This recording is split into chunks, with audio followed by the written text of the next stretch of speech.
Hi everyone. So every week I wanted to do a video with just a few updates from the week before and kind of preview what we're going to do this week a little bit. And I wanted to give you a little bit of feedback from week one. So I noticed a lot of you, all of you filled out the discussion board to introduce yourself, which was great. And I learned a little bit about each of you. Some of you I've had in class before, but I didn't know kind of what your interests were or where you were from. So that was really fun to read. And I put a comment on everyone's discussion board post in that on that discussion board, so you can see that I did read your post, and I enjoyed learning more about all of you.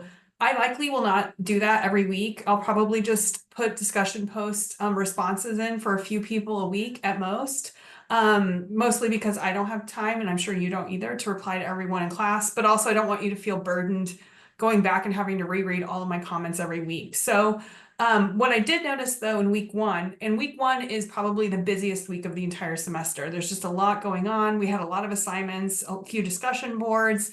I noticed a lot of you are missing the discussion board, the importance of compensation, which you can find in the week one module. You can also find it if you go to the left side of the Canvas page. It's in the tabs in the discussion board tab. I also noticed that only 3 of you filled out the introductory survey, which is at the very bottom of the week one module. So if you could finish those up this week, if you didn't turn them in, I've graded those who did turn in their discussion board. So if you have a grade, it means you completed it. You don't have to go back and do it.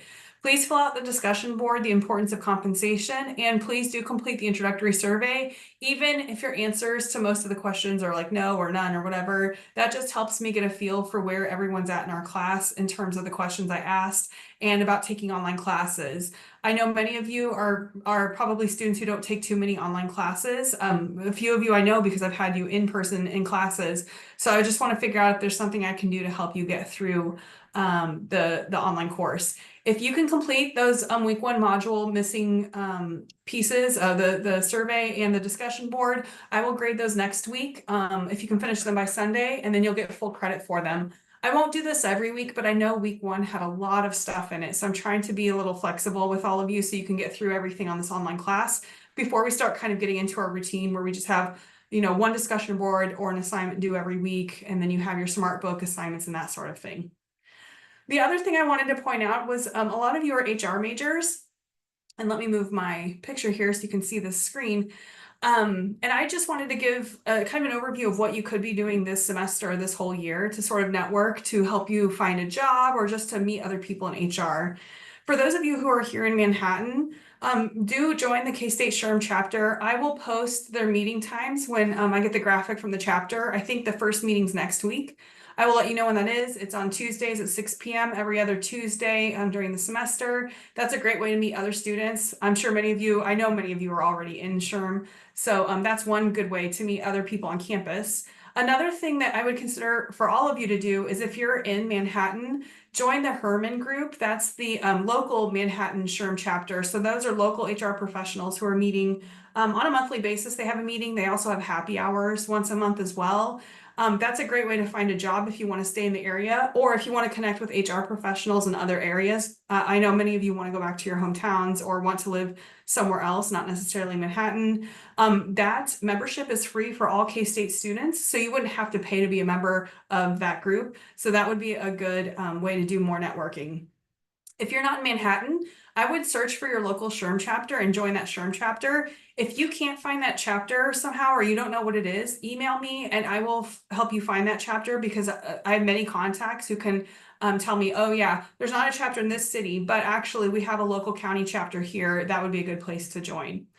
And then for all of you who are going to be going into HR, consider taking the SHRM CP or the Certified Professional Exam. I did that last year. The process is fairly easy. And when you're a student, the price is much lower than when you've graduated and you try to take that exam. Even if you don't pass it the first time, you at least get a sense of what you need to know to be a certified professional in HR. And it will help you find a job if you do get that certification before you graduate. It can also increase your pay when you get a job after graduation because you have a professional certification. So consider doing those things this year to help you find an HR job. If you're not an HR major, you can still do all of these things. SHRM is not exclusive to HR majors, and it's a great way to network. It's a great way to network as well with HR people who know all the openings in their companies. So HR is uniquely positioned to help you find jobs that aren't necessarily just in HR. So if you have any questions this week, or if you have any questions about how to join these chapters or to get the exam, let me know and I'm happy to answer those questions for you. And I hope you have a good second week of class.